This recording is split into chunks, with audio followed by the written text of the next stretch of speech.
Well, thank you all for joining us this morning. In case you were wondering, it is the first session and it's Tuesday, October 27th. I have had days in the last couple of months where I've literally had to go look at the newspaper to figure out what day of the week it is. So that is always very exciting.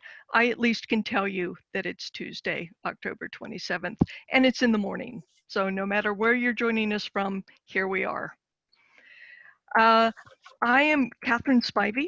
I'm co-chair of the Plain Language Action and Information Network, PLAIN, also known as the PLAIN Community of Practice. And I will be doing the hosting today because my co-chair, Katina Stapleton, was not able to join us today. So I know that, you will would have preferred to have heard from her in part, I'm sure, but alas, she could not join us today. So I am not going to sit here and read my own bio to you. I can never figure out how to arrange my face when I'm doing that. So you can take a quick screenshot or whatever. And similarly, since Katina's not here, we'll just have a very quick view and you can do some speed reading. I do know that she's a huge help to us in connection with her plain language work at the Department of Education, and she works with the Institute of Education Sciences. So she brings a very heavy research background, which is always useful to how we are approaching plain language solutions. So, and she guides IES on communications, plain language, diversity, and inclusion. And as we've been talking over the past couple of summits, those things are starting to overlap in a more obvious and significant way than they have before. So we're sorry to have missed her, but we'll hope to be able to pick her up another time. Perhaps she'll do a workshop for us, which is something we always appreciate. So I wanted to start with welcoming and thanks. And what I want to do is, I mean, this is beginning to sound like, the Oscar winners when they go on and on. I'd like to thank the Academy, but I promise it won't be that much. I do want to thank all of you for joining us at the 3rd Federal Plain Language Summit. Who would have thought 3 years ago that we were starting a trend? But even during the pandemic, we're going to celebrate words and writing and language and all of these things online through Zoom, but we're doing it. And I have to say that looking back at the last year, even with the challenges of COVID, I think this year has been a huge success for a couple of reasons, which I'll be going over. I am astounded that over 1,000 of you signed up for each session, morning and afternoon, today and tomorrow. Astounded.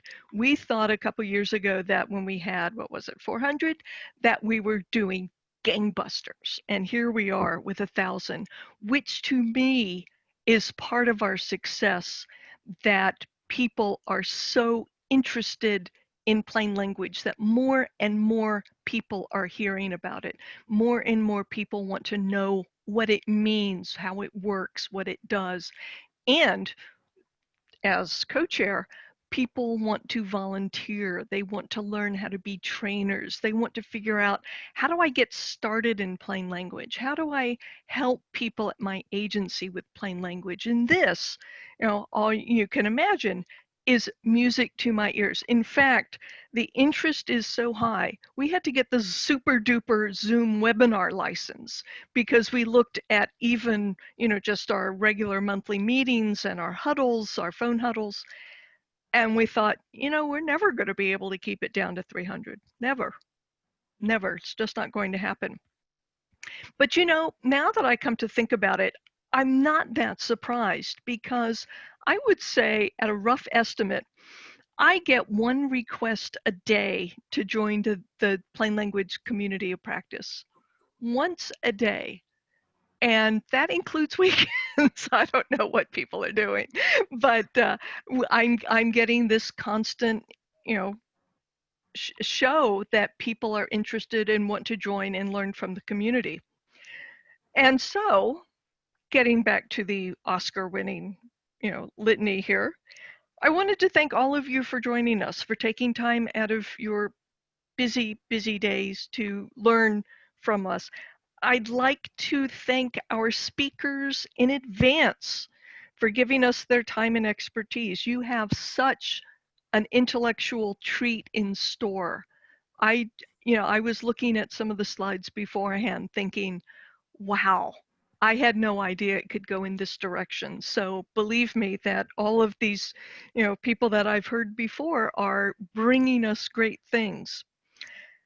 I would like to thank Digitalgov and Digitalgov University for hosting the community of practice and supporting the summit and our monthly meetings and our workshops, and generally being fans of plain language, being interested in it, showing how, there's some cross-pollinating we can do with other groups. That's fantastic. And GSA, the General Services Administration, for supporting plain language in so many ways and taking it seriously and wanting really to reach out to our customers and our partners and the people we work with on a number of different levels. How can we make it easier? How can we make it easier for people to do business with us? Somewhat more specifically, I would like to thank Plains volunteers, and I have this uneasy feeling that I'm going to forget someone, so I hope that doesn't happen. Londell Buxton, who manages our community of practice subscriptions and is a good sport about getting error notices and out of offices. Jamie Stark, who coordinates our trainers and all the training requests we get and has had to deal with the increasing number of training requests that we've got during the pandemic, as well as the increasing number of people who want to become trainers. That's been a big hurdle for us. Our trainers for training how and when they can at all of the agencies, and a little bit more on that later. Miriam Vincent, who keeps us out of trouble mostly and is a good advisor. Shannon Selinsky coordinates our social media and keeps promoting us. Laura Raybuck, who updates plainlanguage.gov, and Nicole will be telling you more about that later on.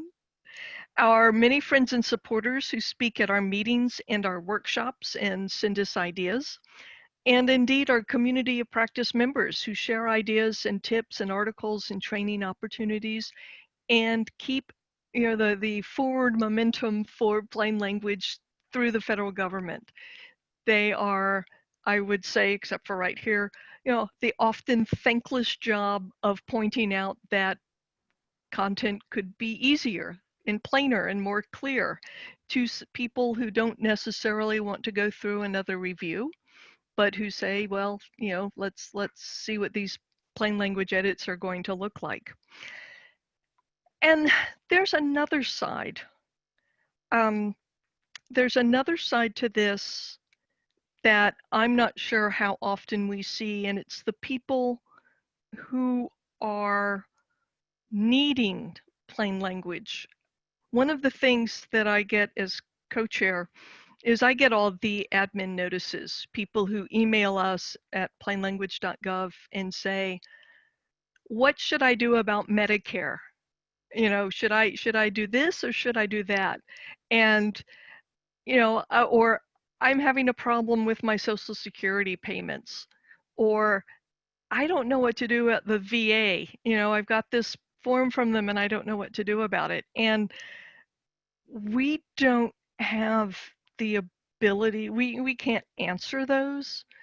And that is, troubling to get emails you can't do anything about. So I am always keeping those people in mind when I make plain language edits, even if it's not for the VA or the IRS or Medicare or Medicaid or anything.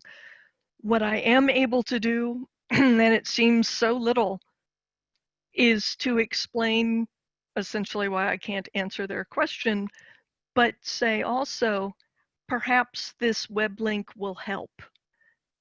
And sometimes I get responses that, yes, this helped, or thank you, or more often, I don't. But this experience, the people who need plain language, who don't get the jargon, who don't have the time or the energy or sometimes the capacity to wade through bureaucraties, the people who have to read our work but shouldn't have to struggle to understand it.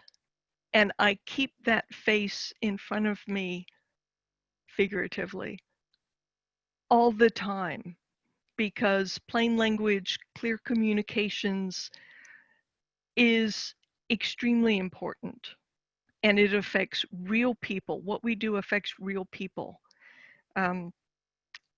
It's an honor, it's a privilege to be able to help. So that is sort of the position of plain. I have some more cheerful quantitative things to say, which is, we have about 1,200 members on the listserv, which means that there are a lot of people interested in plain language and what we can do. We have a social media presence on Facebook, on Twitter, and on LinkedIn, and that makes me feel that we are increasing our outreach so that people are not always surprised or don't know what plain language is. And, all of our media is dedicated to making that more clear. And we have 19 active trainers.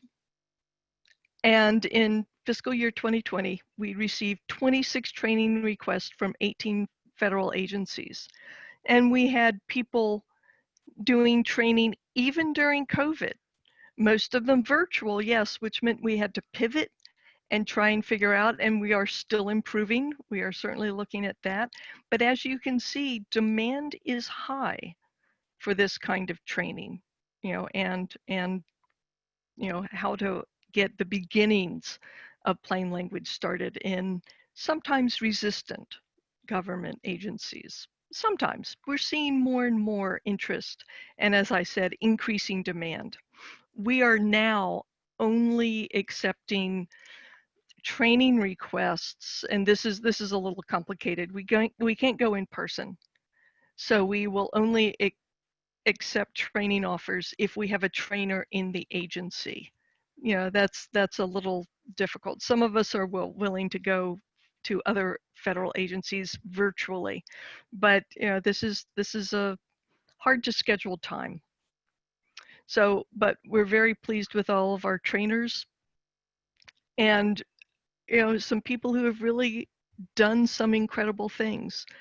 Mike Coogan, Steve Royster, Joseph Sadal, Beg Hausman, and Molly Weinman. The USCIS is very interested in plain language. So far, they had 35 sessions. So there is interest. There is, people are looking for this. So I did want to point out some admin things that we're going to need to consider. You all are muted, by the way. As we go through the sessions, we'll be taking questions at the end, and we'll be taking questions via chat. With the numbers that we have, we just couldn't open up the phone lines. So one of the reasons we're doing chat is so I can go through and field the questions and ask those to our speakers. But please don't start side conversations in the chat. That makes going through for questions very difficult. As Gabrielle noted at the beginning, we are also recording this session. It will end up on digital.gov. If you have any problems with your connection, if you can't get into, please email digitalgovu@gsa.gov, and we will be looking in the chat. You can either chat or you can email separately. We will be checking the chat. So that's another reason for not starting side conversations in the chat. Gabrielle, have I covered everything for the admin notices? Thank you, Catherine. You have. Quick sidebar, just a quick note for folks. The chat defaults to chat to all panelists. So if you can, just drop down and click all panelists and attendees. That way, both the panelists and the attendees are able to see your wonderful and fantastic questions. I dropped a link to the email address that Catherine just mentioned, digitalgovview@gsa.gov, in the chat. And the link for the recordings, which will be put up around sometime at the end of next week, will be available here, the link I just put up. And take it away, Catherine. Thanks so much. Thank you. I will go ahead and introduce our next speaker. And I have to tell you that I am so thrilled that she was going to be able to speak to us. Nicole Fenton is a product writer and researcher. She recently joined the design team at NAVA, where she helps make government services simple, effective, and accessible for all. Before joining NAVA, she was the communications and training manager for Chorus at Vox Media, head of content design at 18F, a senior content strategist at Facebook, and a communications lead at Apple. So she's bringing all of this to us. And during her tenure at 18F, which is a part of GSA, she directed the redesign of plainlanguage.gov, which we should all have seen, an online resource for civil servants and government agencies.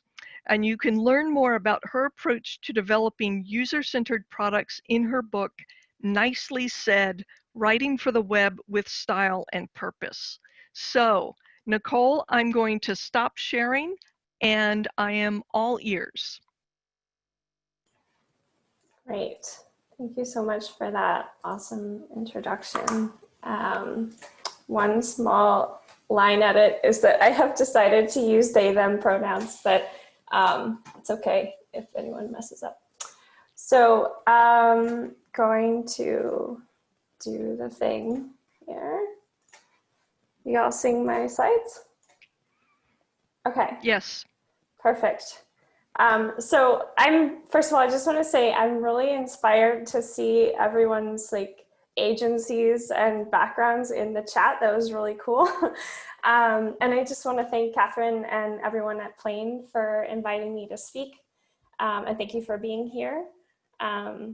Here for me is in the woods in Central Virginia, where I've lived and worked remotely for about 3 years.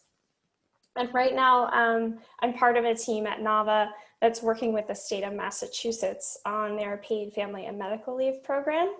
But I met Katherine a few years ago when I was working at 18F. We had the opportunity to work closely together on redesigning plainlanguage.gov.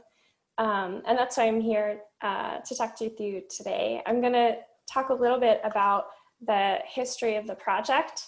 And then I want to talk about what I think made that project a success, which was that we did some content research. And then I want to share some specific methods that you can use in your work. And some of those don't require talking to users, but I definitely think you should do that. Let's get in our time machines. If you got your coffee, we can bring that along too. I want to take you back to March 2017. I know that was a long time ago, especially with the pandemic. Plainlanguage.gov was trapped in a legacy system that was hard to use and particularly hard for Plain to maintain. The FAA used to host their website, and if I remember correctly, the person who would help them make changes left the FAA, and then they were basically locked out of updating the website. So at this point, I was really passionate about plain language, as I still am, obviously. And GSA had just launched a program called 10X, which is an incubator program, which any federal employee can apply to.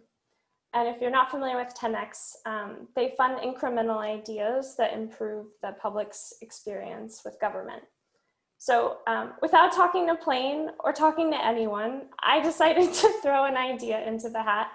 And this was the kind of gist of my proposal. I thought plainlanguage.gov is a critical resource for people who are working in government. And we need a modern and accessible website. Like we need up-to-date examples. We need more resources. Like this content is so important. We need to kind of like give it the spotlight that it deserves. And 10X only requires 2 or 3 sentences for that initial pitch, which is pretty cool. I got approval for 2 weeks of investigation work out of these sentences. And I was working with the FBI at the time when we got approval. So my colleagues, Corey Mahoney and Sid Harrell, both former 18F folks, worked with Plain for about 2 weeks to make the case for the redesign. So then I get to come back into the project and lead the redesign itself. And ultimately we had about 6 to 8 weeks of hours to bill. We spread those out over 3 months, which is a pretty aggressive timeline for any website redesign, if you think about it. We had a kickoff remotely in late August, and we did a bunch of research and then met with Plain in DC in early October of 2017. And then we launched in November. And then we just kind of worked with them to make sure they had all the documentation that they needed to keep the site going, which they've obviously done. It's pretty cool. We got a lot done in that time. Again, 6 to 8 weeks is pretty aggressive, but we did interviews with Plain and with people who use the site regularly. I did a content audit, which I'll talk about a little bit. And we made a site map, which is basically just a high-level architectural diagram of where stuff is going to live. Brian Hurst, who was the front-end developer and designer that worked with me, did an in-depth technical review, and we both looked at the analytics and did some prototyping, and then we tested those prototypes, and then we, like I said, we kind of worked through transitioning the new site with Plain and documented how to use the system we moved to. And I'll talk about that too. So I hope you've all seen the website. It's very important that you use it, and it's now in a place where people can contribute to it openly as well. So even though Brian and I were really the main folks working on the redesign, it took a village to do this. I just wanted to shout out the Plain team, which I know has changed over time, but Katherine and Miriam were 2 of our core partners in the project. Without 10X, we wouldn't have gotten the money, and Jeremy Zeiler and the Digitalgov team helped move the events coordination off of an old database into Digitalgov as it is today, which is how y'all registered for this. We also used existing resources. Federalist is a static site generator that we used, that 18F built, and the US web design system. So using some of these existing things helped us save time and money and move pretty quickly. And of course, everyone who contributes to this community is also part of the voice and the content. So I think there are a lot of things that make this project interesting. It's an evergreen resource aimed toward every federal employee, and the content serves the public interest. Plain language is the law of our land. But when I stepped back and thought about like, okay, what can I share with y'all today? I think what's really interesting is that this can be a case study for any government project where the content needs to shine. Plain has a really strong mission, a very clear mission. There's a broad audience. According to the White House right now, there's over 2 million people working in government, and that includes contractors like me. The site was on a legacy system, which if you've ever worked on government content, like most of the time it's locked in some legacy system where it's hard to make it accessible and update it. And we had a really limited budget. We had less than 500 hours to do this redesign. You know, I've worked on projects that go on for like a year and a half for a redesign, so this was pretty quick. And they also have extensive content.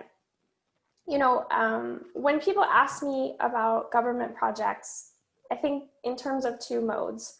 Are you modernizing something that's already there, or are you building something new? And, you know, obviously Plain has been around for decades at this point, so they've been refining their content over time and adding to it. And what that means is that, you know, there's a lot to work with already. We didn't want to just kind of start from scratch. I'm just gonna drink some water for a sec here.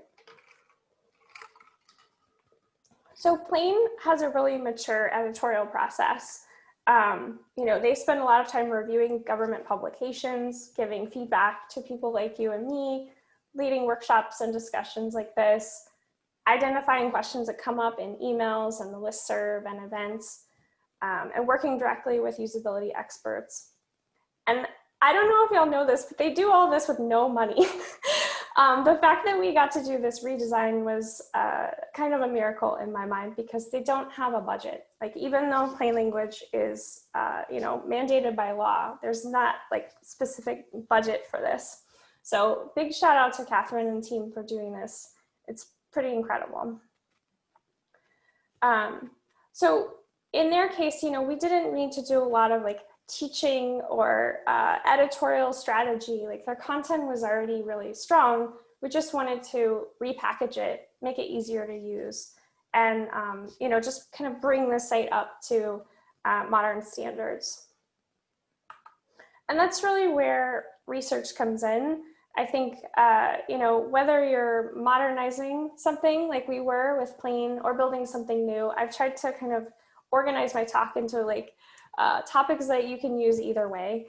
And I'm gonna go through some research methods, but I'm not gonna have time to go into like deep detail today. So I just want you to know at the end, I have a list of resources and like how-tos on the web that are free that you can kind of reference.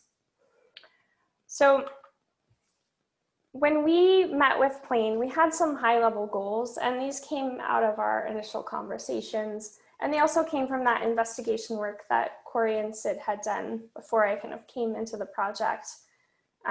We knew we wanted to make it easier to find and navigate the content.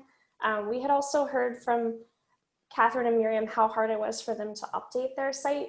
So we basically wanted to like, you know, leapfrog their publishing experience into the modern age, make it a lot easier for them to just write content in Markdown, which if you haven't worked with Markdown, it kind of just looks like you're writing content, but instead of headings and HTML, you use like, you know, symbols to style the text. It's pretty straightforward. And we also wanted to expand their reach and amplify their mission. But if you step back from these goals, they're pretty broad. There's not a lot of like metrics or anything that we could kind of grab onto. So we had some specific questions that we wanted to explore more. Like, what were the highest priority improvements for them? You know, how should we organize the content?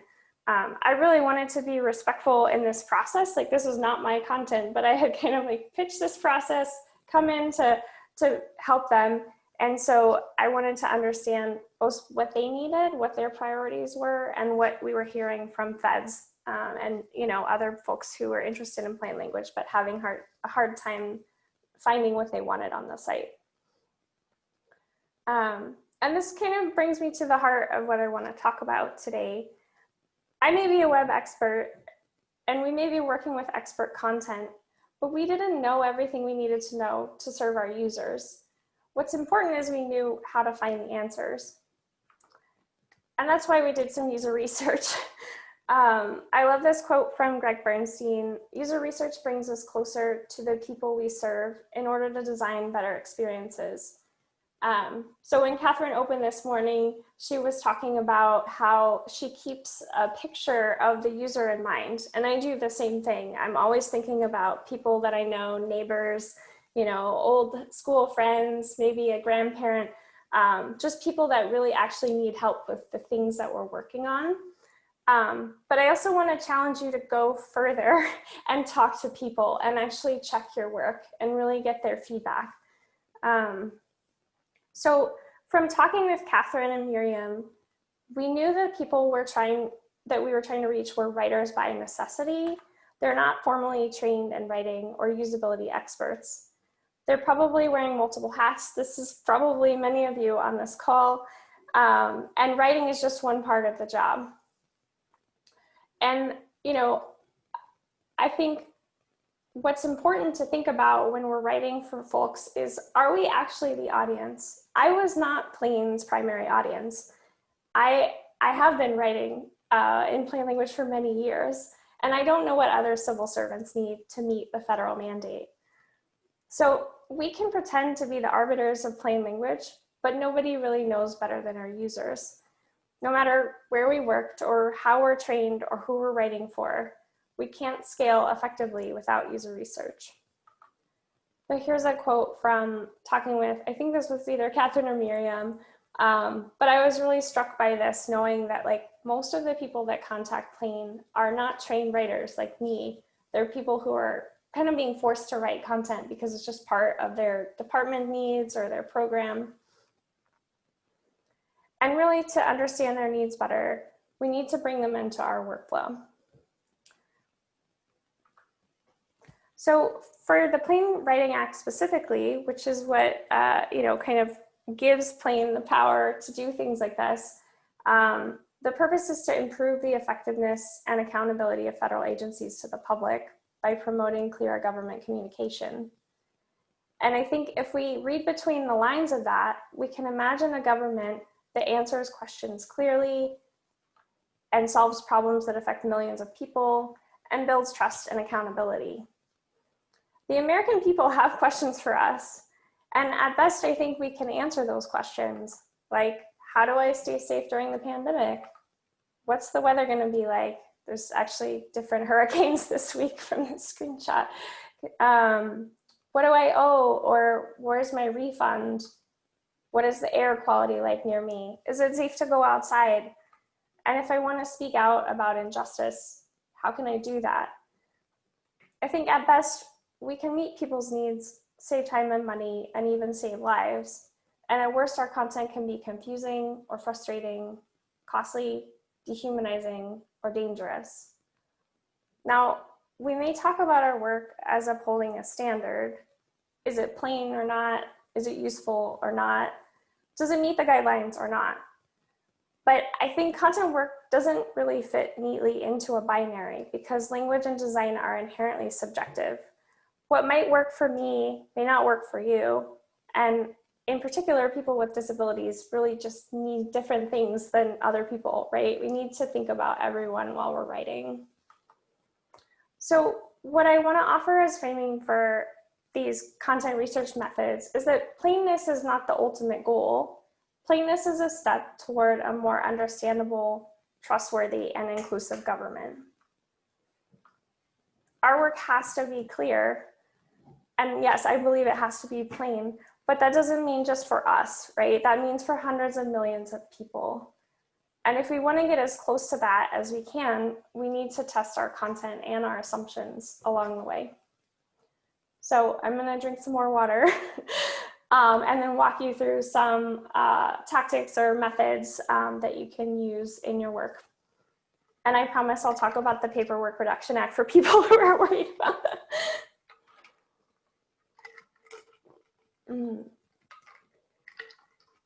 I gotta say, giving a talk remotely and drinking water is a little awkward, but I hope y'all don't mind. I need to take a break every now and then.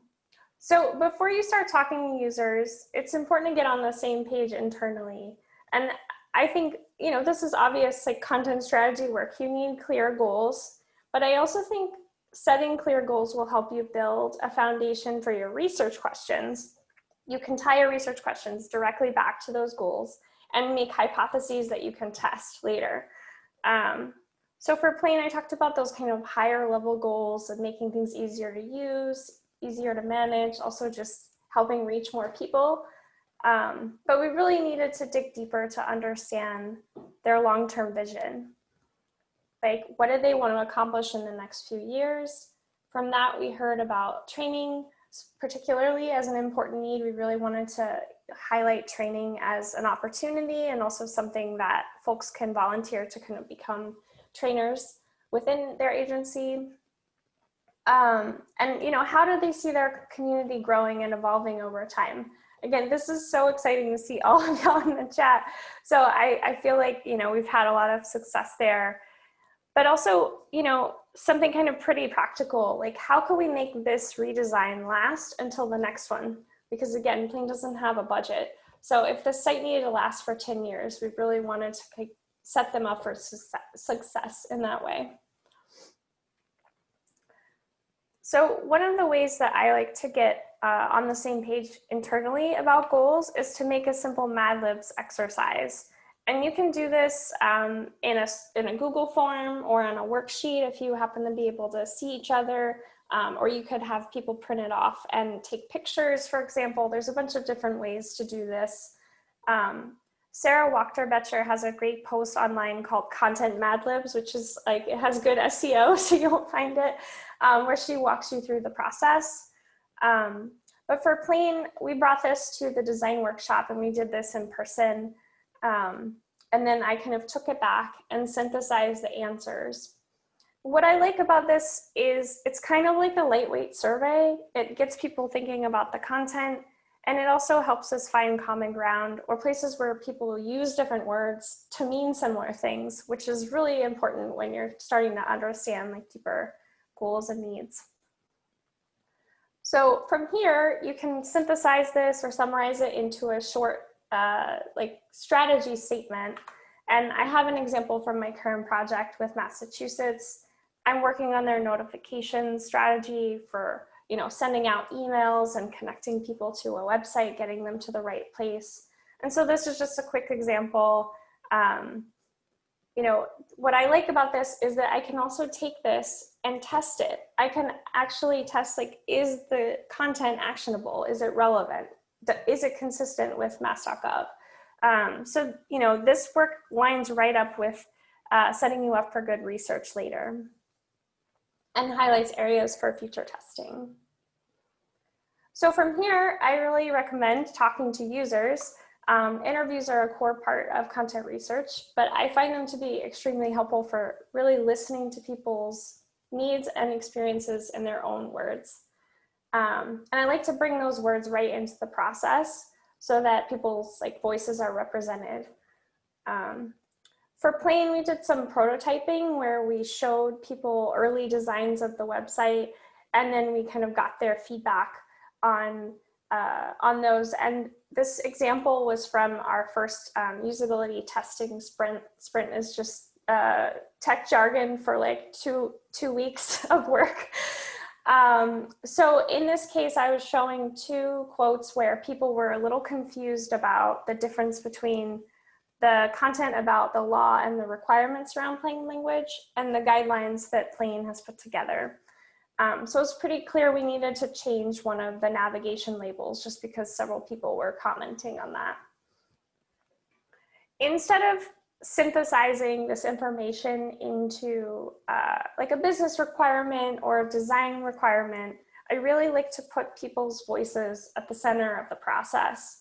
Now, I think a lot of us understand what co-design is and are trying to get there, but this is one way to at least make sure that you're not adding bias and summarizing and paraphrasing and putting your own language in there.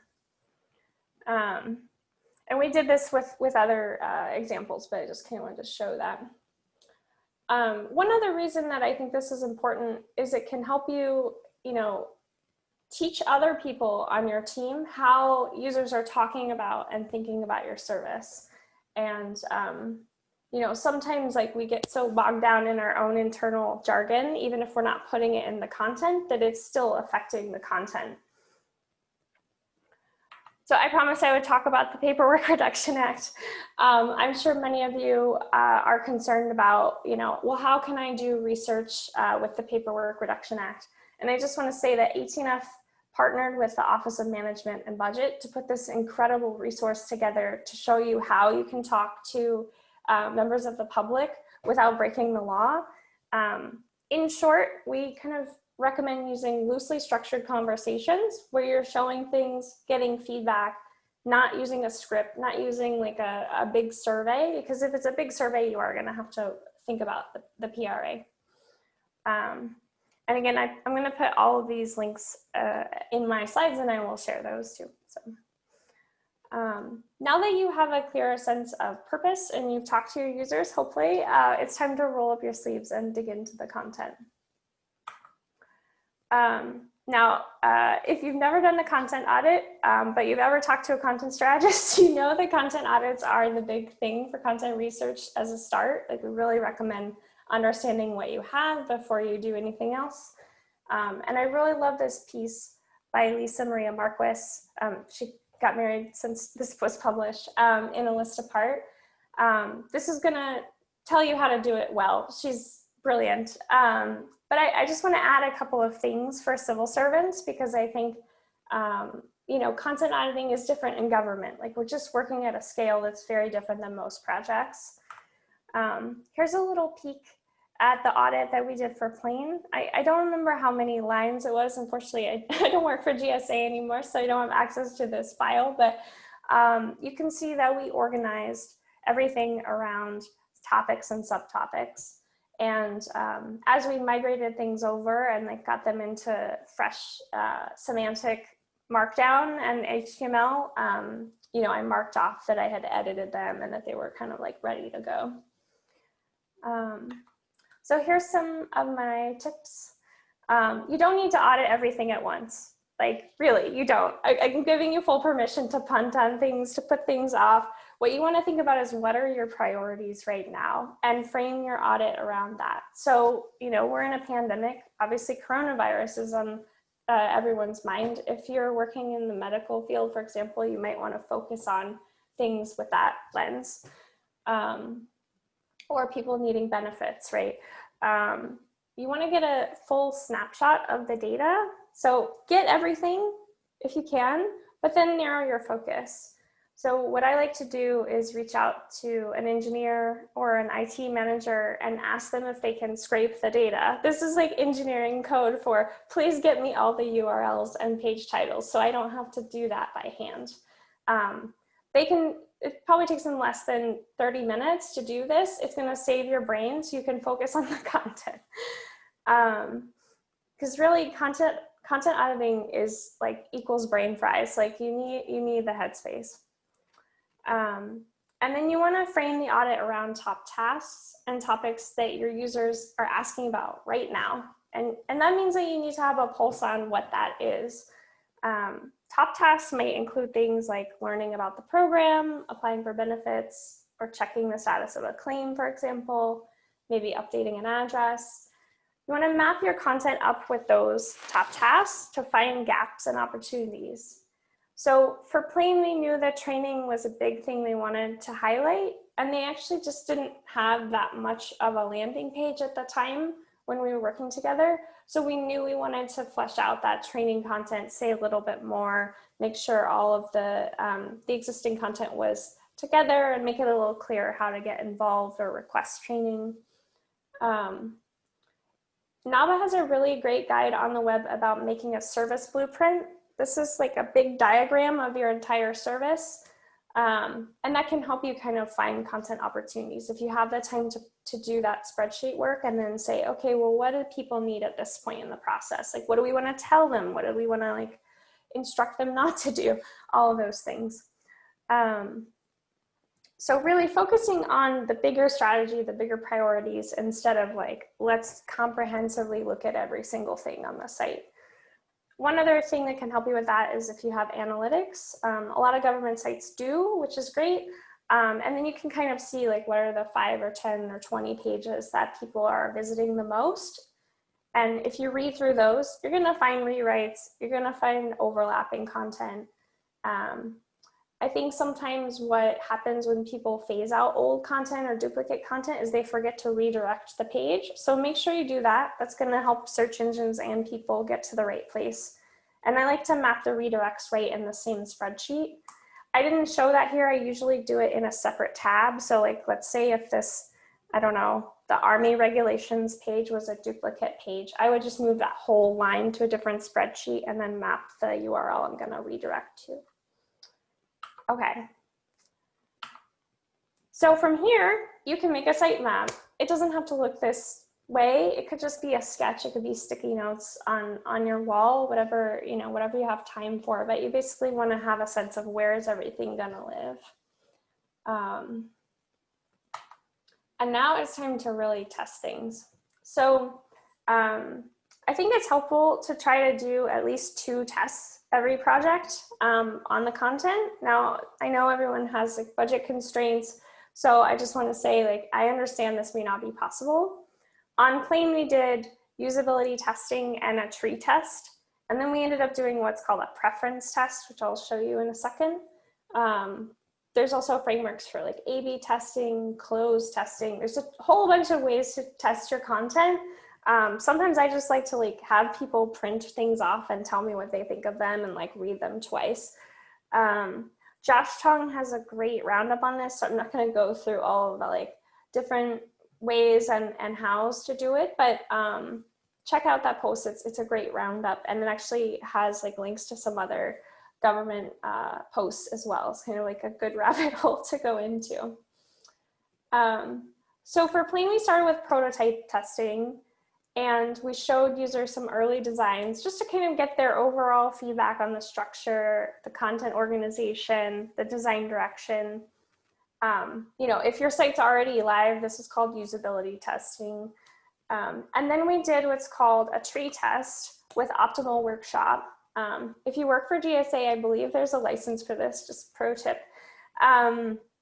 Not 100% sure, but basically in this kind of test, you make a nested list of all of the page titles or a section, and then you ask people to click where they would expect to find a particular topic. And all of the work you did on the content audit leads to you being able to do this really quickly and easily. And this is just a screenshot from Optimal Workshop. They have a little demo if you want to see how it works. So if I'm remembering correctly, we emailed the listserv to have people test the navigation, which was really great, and got everyone's feedback on that. And from these 2 studies, we learned that we were headed in the right direction, which is great because we didn't have a lot of time, but we need to make some adjustments. We renamed a couple of links and we moved some things around to better meet expectations. And we really heard that people love the examples, like, okay, you're explaining to me how to, you know, avoid the passive voice or how to use positive language. I want an example right there. Plain also has examples that are kind of rounded up called before and afters, which I think are really cool. And so we did some preference testing on visual design for these. You can think of this as a visual design exercise, but really what it is it's structuring the content too. So this is the design we went with. This is just an example about Medicaid, but you know, I really think these are helpful and impactful for people to see, like, even though it's technically longer, it's easier to read, it's easier to absorb, it's easier to kind of act on this information. So there are many different ways, like I said, to test your content, and I'd love to hear what y'all's preferences are. Now, I just want to, you know, step back and say, I know some of you may be thinking, I really don't have time for this, or we just don't have the budget, or, you know, we have a regulatory deadline. And while I disagree with you, because we did all of this in 6 to 8 weeks, there are some other ways to validate your content without, you know, reaching out to people. And I'm going to quote Greg Bernstein again here. One way to do that is to assume the data exists. You can find out a lot about your users by reaching out to your colleagues and building relationships with them and doing some data mining, data collection. This is also going to help you build a healthy feedback loop internally. So for Plain, we knew Katherine and Miriam had a really strong pulse on content needs from the mailing list, the listserv. I also spent some time, probably about 30 minutes, honestly, looking at Twitter mentions of the Plain Language website and just plain language generally, just to see, like, what were people thinking about and talking about? What was interesting enough that people were tweeting about it? or posting on Facebook, for example. We also talk directly with their training coordinator to understand how to improve the site for training. So, you know, one of the things that I like to do is really kind of sit down, hear from people, like what does their day-to-day look like internally?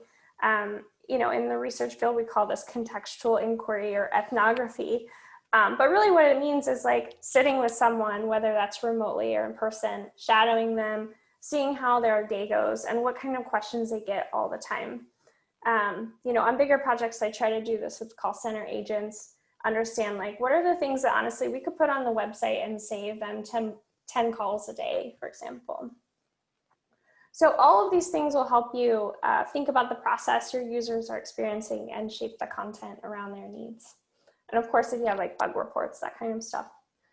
And just to wrap up, keep the conversation going. It's up to us to ensure our content works for users. And one of the things that Katherine and I were talking about when we synced up is like, remember not to push content out just because you have to. You have an opportunity to build trust and clarity every time you're publishing. And one of the ways to do that is to check your work with people, not just, you know, your immediate colleagues. Even if you can't talk to users, you can kind of show it to someone outside of your immediate team within your agency or department and just get some fresh eyes on it. You know, and lastly, like bringing people into your process is critical. For Plain, now their site is on GitHub. Y'all can open pull requests and contribute directly to the site. You can also email them suggestions if you don't feel comfortable, you know, working with GitHub issues or GitHub pull requests. We also made a wiki for them of how to make those kind of table styles and things that I showed you, which just sets them up for success if someone can't volunteer anymore, they want to bring more people in. All of this is kind of helping them keep the conversation going. So again, here are some of the practices I try to bring to my work, and I recommend bringing content research into yours. You know, making a Mad Libs exercise will help you kind of define your strategy. Bringing people into the process, quoting them directly can be really powerful. Obviously audit your content, please, but do it in a way that's smart. You don't have to do the whole audit at every time you're gonna audit. Test your content in the context of the design and on its own. Assume data exists and keep checking on it. You know, I think even if you're just doing this twice a year, like what is the call center getting right now? That can be a big plus for your users. Yeah, and keep talking about your content. Here's all the resources that I mentioned, and again, I'll share my slides. So thank you. I'm gonna stop sharing now. Great, Nicole. We have some questions that I'd like to ask you and see if, well, listen to your answers. We have plenty of time, as Mark said. One question that came up a little early on is, how do you put yourself into the mindset of the user?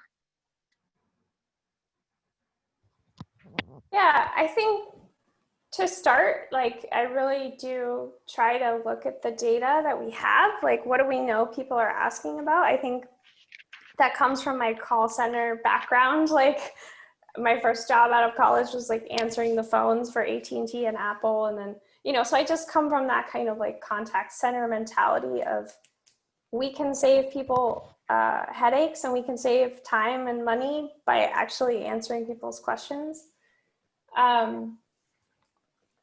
I think I also, you know, I talk about this in my book, but I also try to think of real people that I know.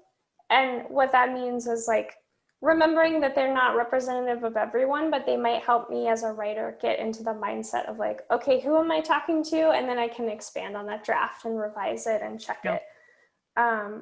So, you know, one of the people I often write to is like a friend who doesn't necessarily work at the level of tech that I do, but I try to think of like, how would I explain this to her? You know, it may be for you, like a neighbor or a relative, just someone that you can really picture in your mind. But like I said, I think then you want to actually go and like get some feedback and hear from people and make sure that your assumptions are not off. Great. We had another question, which, I think we'll all appreciate the irony of. What do you do if you have leadership who think they know best? Yeah, well, I think we're all in that situation, right? Frankly, unless we're like self-employed, then we're probably also still in that situation. I think sometimes you have to pick your battles. I hate to say that, but there are some things where I really will fight, like, we have to test this, or, this is a risk to the program because here's why. But I think, yeah, just kind of actually being strategic about what you're fighting for. I think this also goes back to just really building relationships within your agency or department. Like if you don't have a direct line with leadership, or there's a political figure that's going to come in and kind of swoop over your work, how can you make the kind of thinking behind your work visible? I've been thinking about this a lot with like the program I'm working on, which is like, I'm working with the state of Massachusetts. Like if the governor or somebody's looking at my work, they're not talking to me about it. They're just reacting to the copy. So how can I kind of show the thinking behind the writing, or like why we wrote it a certain way, or what research went into that? But ultimately, yeah, we're all dealing with power structures. And I think that is part of the reason that plain language is so powerful. Yeah, I don't know if that's a great answer, but. Well, excellent. It is a very tricky situation, and I sometimes worry that every time people ask me for feedback, they're assuming it's going to be plain language. I thought I was turning into a one-note person, and so I try to consider other things as well, just to keep people on their toes, because heaven knows that's something you have to do. Another question we got, what about the need sometimes to abstract and synthesize a number of points of view? Yeah. Sometimes if you have.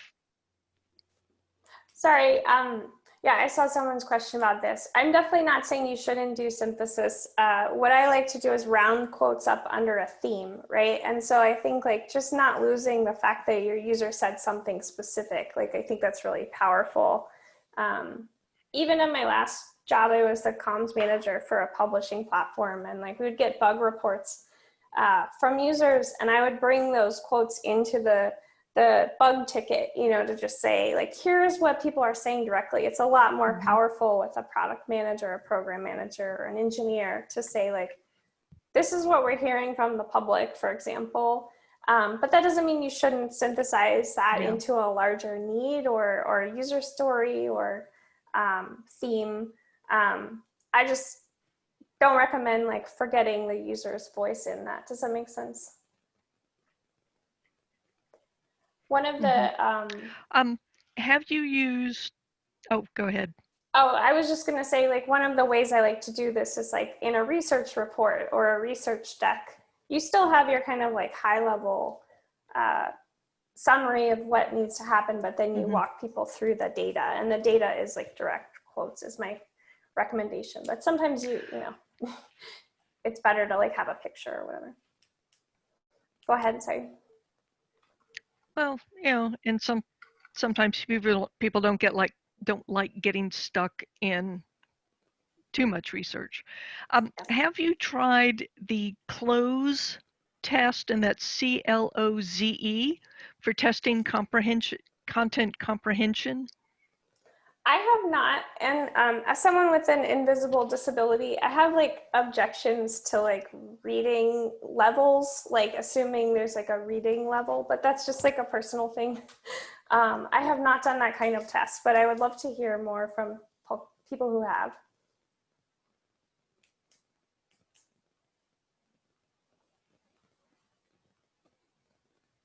Oh, Katherine, I think we lost your audio. Interesting. When I got disconnected. I can hear you reconnected. Okay. When they brought me back, they said, you know, do you consent to be recorded? But they didn't say, and you're on mute. So little usability thing. Do you approach obtaining consumer feedback through focus groups or some other method? Yeah, I try to avoid focus groups. I think people are very easily like influenced by other people, especially like when there's a power structure in the room. But I find like more direct research to be more useful, like one-to-one conversations, or you know, there's what's called like unmoderated testing, where you're not really involved in the test, but you get people's answers about like how the test went for them. Yeah, I try to like limit the number of variables in a content test, and I'm really looking for like, does this make sense to you? Not, does this make sense to you because you heard someone else's opinion about it?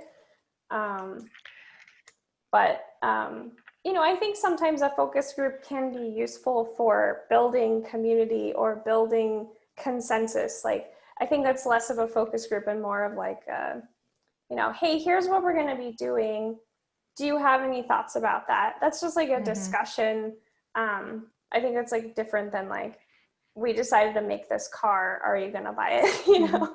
But I'm not a formally trained researcher. So I always try to like point to other people's methodologies. I've mostly learned this like in a self-taught kind of way through many years of product work. So yeah, there's a lot of arguments for and against focus groups. I think Erica Hall has made some of the best arguments against them, if you want Erica with a K on the web. But yeah, I think that said, I'm not totally against like group research. I think it just, you don't want to take it as like raw data so much as like directional information.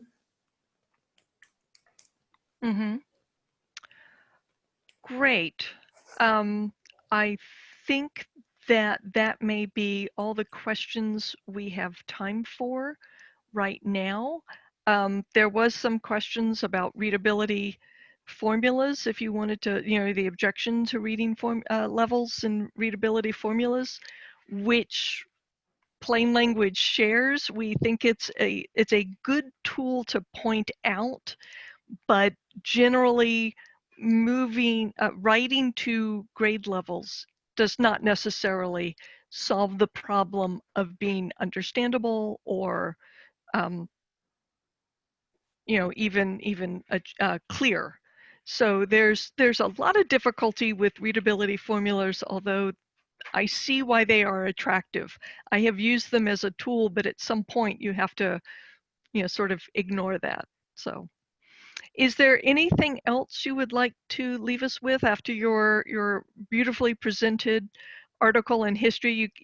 I was so interested in seeing that. I had always wondered how we'd gotten into the 10x thing, and now I know. So yeah, definitely look up 10x for if you have ideas that could get funded in government. I think my objection to reading levels is, as a writer, I don't know, like I don't remember what was different for me between 7th and 8th grade. I think it's kind of an arbitrary pattern, and I think even if we could define it, it's very subjective. Like teachers know that every 7th grader is different. Like you kind of have to find like a middle ground, right? And I think that it's trying to put like a quantitative measure on content, and I think content is very subjective, and we just know that about content. Like people bring their experiences and, you know, attention deficits and all of these things. Like I have a cognitive disability, so I just kind of object to like saying, well, I'm going to rate at this level. Like I think ultimately you need to test your content to know if people understand it.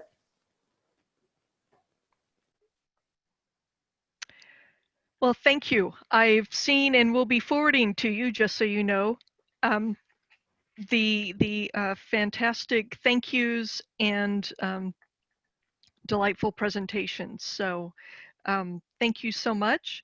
I see that we have Mark. Mark, if it's all right with you, I'm going to go ahead and introduce you before you start. And let me answer. Well, I won't wait for that. So thank you so much, Nicole. We appreciate it so much. And now we have Mark Mchale, who's the Associate Administrator, Office of Strategic Communications, and even more important than that, for at least for this conference, he's GSA's Senior Plain Language Official. So Mark is a strategic communications executive and counselor with more than 25 years of experience working at public relations, public affairs, and marketing agencies, and corporate communications. And he came back to DC after being in Columbus, Ohio with Nationwide, where he had led external, internal, and marketing communications since 2011. And he had worked at local companies, Fleishman Hillard and Shandwick International, PR agencies, before joining Sprint's wireless startup to launch the first nationwide digital wireless phone service in the United States. And he's been a communications executive with Fortune 100 companies, including Nationwide, Sprint, and FedEx. So, Mark, we are delighted to hear from you. I'll be reading the questions later on. Great. Thank you, Katherine. I'll have to tell also for folks that are on the line, my first job after graduating from Miami University in Oxford, Ohio, believe it or not, was a management trainee at the General Services Administration. So you never know when the full circle will come around. And back in the day, I actually was a contract specialist, and it's been a really neat path to come back and be a part of this. I want to just say thank you to Katherine, Nicole, Miriam, the entire team. This is my third, I've been to all three of them now. This is my third Plain Language Summit. And I definitely want to tip my cap to the summit team in preparation. I want to thank you for your passion, your energy, and commitment to try to be the most effective communicators we can, not only for our colleagues, but also for the American public. Not an easy task, but I think a very noble one indeed. I think back to last year, I shared a quote from Captain Sullenberger, Sully, the Miracle on the Hudson. And I talked about his direction to the folks on that flight, brace for impact. 3 simple words, very powerful, very effective, and everyone's life from the cabin crew and passengers were saved. So I thought it was a good example of effective plain language. I will have to apologize in hindsight. I think my message should have been brace for 2020, because I think the global pandemic has really put the importance strategically, tactically, and from a communication standpoint on plain language to an extent that we've never seen as communications professionals, as human beings, as people. So I think that's really, really key. I also wanted to share a little bit about my background. I've been kind of engaged in the plain language space before plain language was cool. A book by Dr. Frank Luntz, Words That Work, was published in 2007. I had the chance to meet him, and I thought his foreword was quite impactful and appropriate. And it says, this book is dedicated to the 300 million Americans who make my day-to-day life so interesting and challenging and always rewarding. Thanks to you, I'm never bored.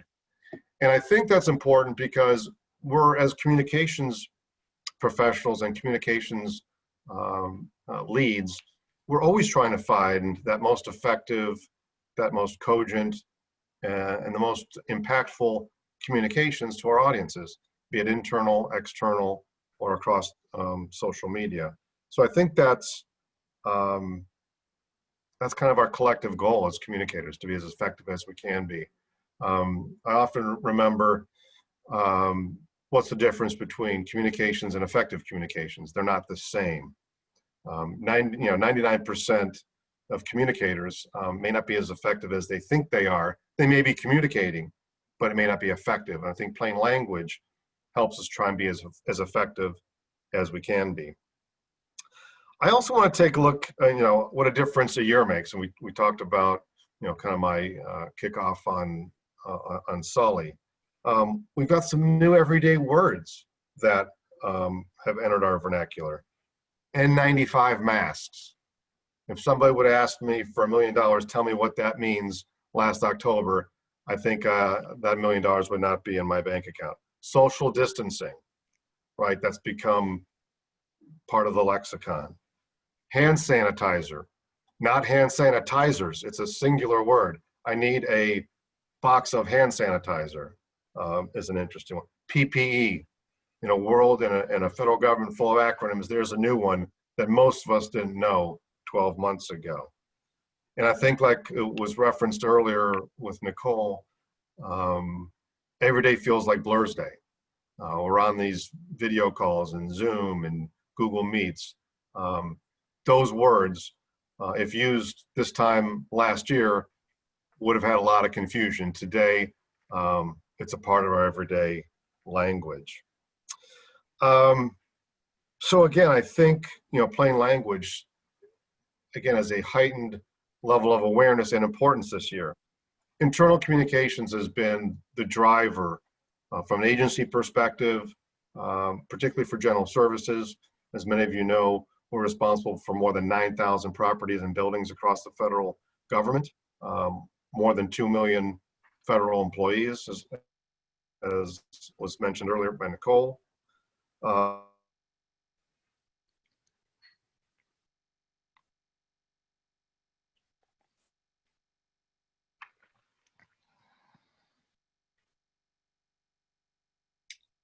Hello, Katherine. Hi, Mark. This is Gabby. I believe you're frozen, might be having some technical issues. Katherine, I will troubleshoot with Mark if you want to maybe field some of these additional questions. Certainly, I can do that. I do know that, unfortunately, this is one of the things that may happen during these. But one of the things, and you can respond in the chat, is what are some of the acronyms and new words that you've seen from the pandemic? I know that early on I was trying to figure out, whether to call it COVID, which is easier to spell, or coronavirus. And, there's a lot of back and forth with that. Flatten the curve. The R, yeah, I'm seeing some interesting things here. Yeah, flatten the curve. Got very sick of that one. The Rona, yeah, pods. Yeah, Zoom bombing. I kept hoping. Yeah. Oh, C19. That's something I never actually figured out. Miss Rona. New appreciation for data and infographics. Yes, that's very useful.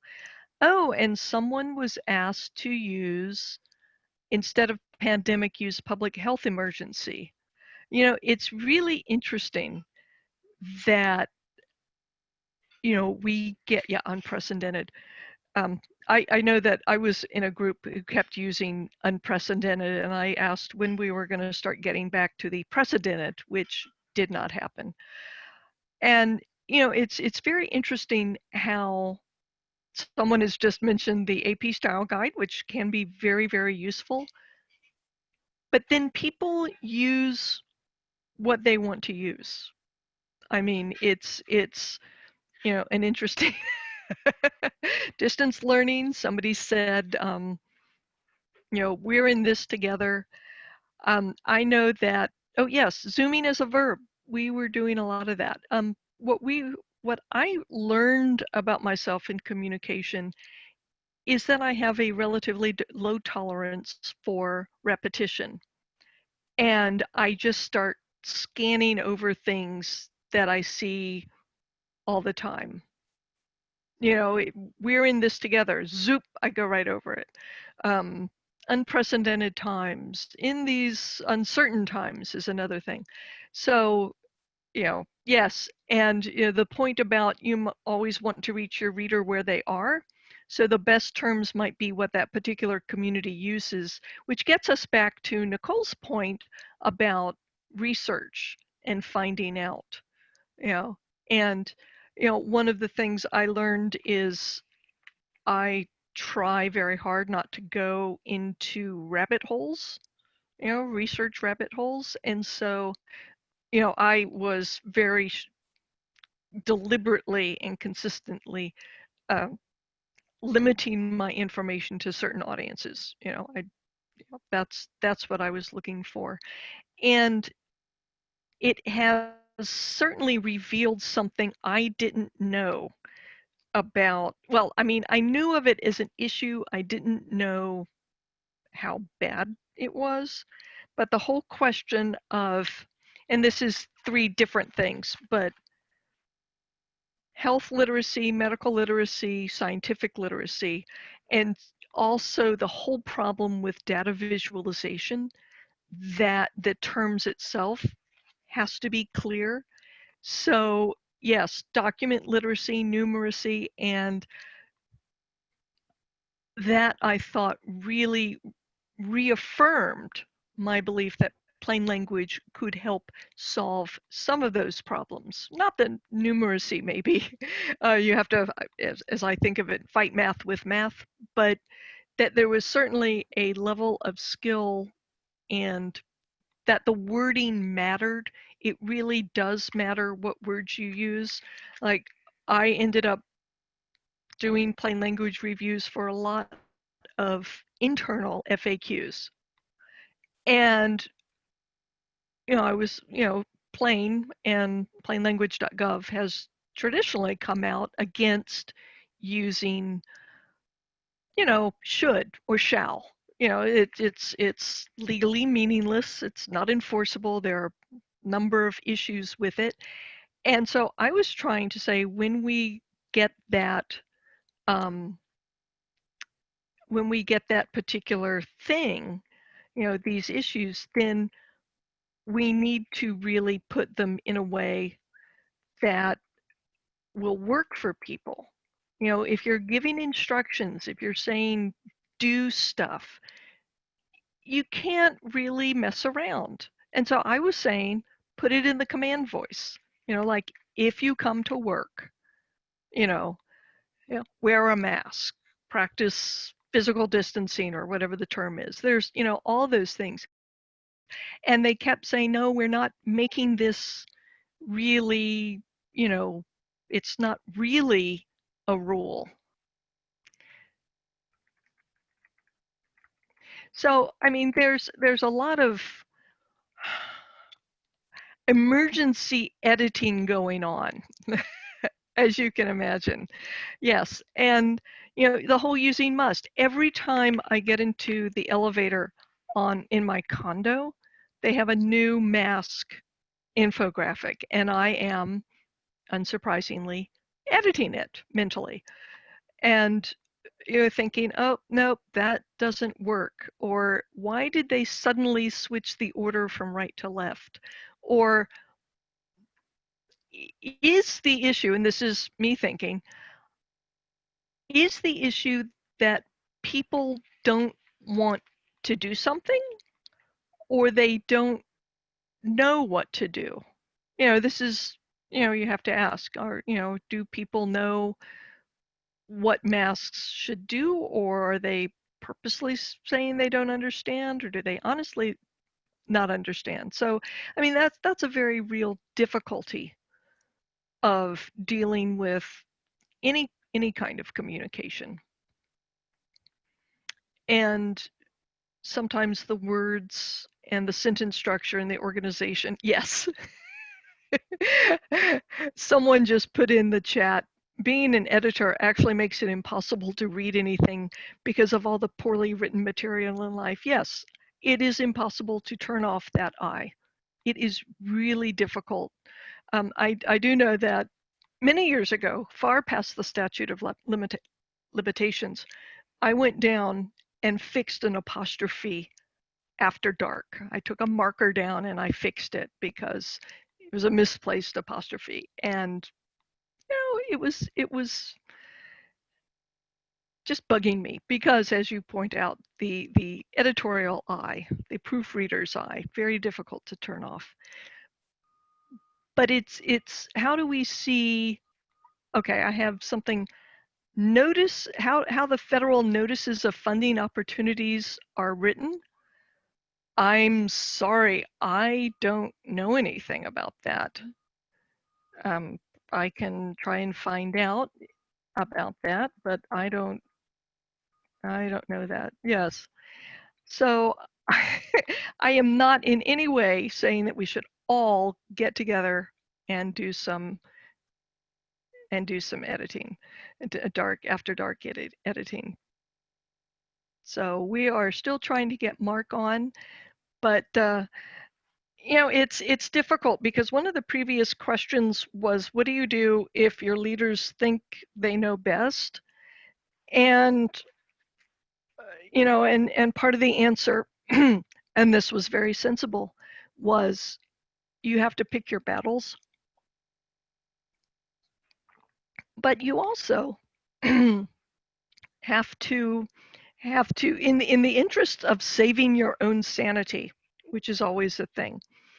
It helps to build up and, you know, be strategic about your corrections. Don't pick something that's going to 2 people unless those 2 people are funding your project. But, you know, look at what's going to have an impact. Look at things that are going to help build the case for future plain language. You know, these are things you want to think of. You know, maybe I've been having some review sessions where, for example, you know, and this is a story about me. I was looking at, you know, we use Google Docs at GSA, and I had done my edits as suggestions, so I wanted people to see what my edits were and not just the result, you know, like why I had done the edits, and so they could see how everything worked. And there was one time where I got this huge number of rejected edits.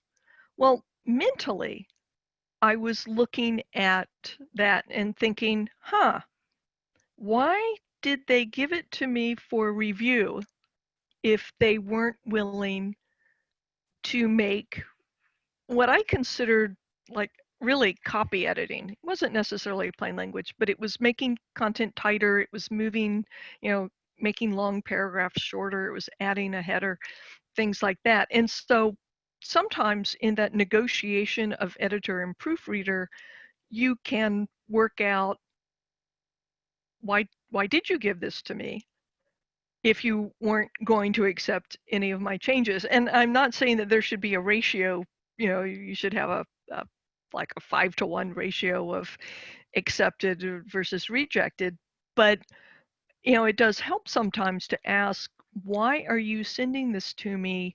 What are you expecting? So yes, legal folks argue about will, shall, or must word choices. They do. And so one way is to not make it a legal argument, just using the passive voice. I'm sorry, what was I saying? To use the active voice, the command voice, and to be able to get that. Now I'm going to double check and see where we are on Mark the. is back, Katherine. Oh, hooray! He could have started at any time. Let me ask you to unmute, Mark. You are a co-host, so you should. All right. Oh, yeah, sorry about it. It wasn't letting me. So here, you know, Murphy's Law, you know, our GSA administrator, Emily Murphy, says it all the time. I've gone a perfect 8 months without an issue until now. So apologize for that. I think the last thing I may have said before I froze is that, you know, trying to check in on, you know, the media for accuracy. And then the other part was maybe I jinxed myself. And then you're always hoping that the technology cooperates. So with that, apologize for that. And we'll keep on rolling. So I did think that a major takeaway for me about COVID-19, the global, the global pandemic, is that I think internal communications has never been more important than this year, than in 2020, because at least for GSA, the world changed on March 17th, which is an easy day and a challenging day for me to remember. As an Irishman, it was probably the worst St. Patty's Day in the history of St. Patty's Day, because we all went on to mandatory telework on that March 17th, and we've been in that space ever since. But for me, the upside was, and I know Katherine has a similar sort of feeling, is that I personally, as a communicator, have a real passion for internal comms, because while it's important to brand and get your reputation and communicate from an external audience perspective, to me, the heart and soul of communications really is that internal comm and really communicating with our people. And I think that's really heightened the importance of crisp and effective communications, because let's be honest, in March, April, and to a certain extent today, we're still in kind of a crisis mode. Not quite the same as March and April, but we're still, what I'd like to say, I kind of think things in 2020 like pre-COVID. I think we're in an intra-COVID minute, and hopefully there's a post-COVID sometime sooner more than later into the future. But I think from an intra-COVID perspective, crisp, plain language has been really, really helpful for folks. But here's a couple things that we grappled with again, at GSA as communicators. Again, focusing on all these buildings across the federal government, where the main arm from an acquisition and procurement perspective, PPE, all sorts of emergency procurements. We have 11 regions across the country, and all of those regions are unique and different relative to regional missions, regional employees, and different circumstances and details on the ground that we're wrestling with. To say nothing of more than 2 million federal employees that are looking to us, not only from a written perspective, but online, digital, and from a social perspective on what things are going relative to federal employees and federal buildings. And then we've said, with open arms, hello to Zoom, Google Meets, and all sorts of, virtual ways to engage, again, from a GSA perspective, post March 17th. So to me, this, unexpected event, and I don't think any organization, company, government, or even leader were expecting this, plain language has really hit the big time, because there's enough confusion and misinformation out there, and the extent to which we can use, plain language principles, concepts, and feedback loops to make us better in that communications perspective. I think the better off we are, not only as an agency, but also as a federal government and as a key touch point for the American people. So I thought it may be helpful to share a few lessons learned as we've wrangled from a communications perspective in this kind of intra-COVID space.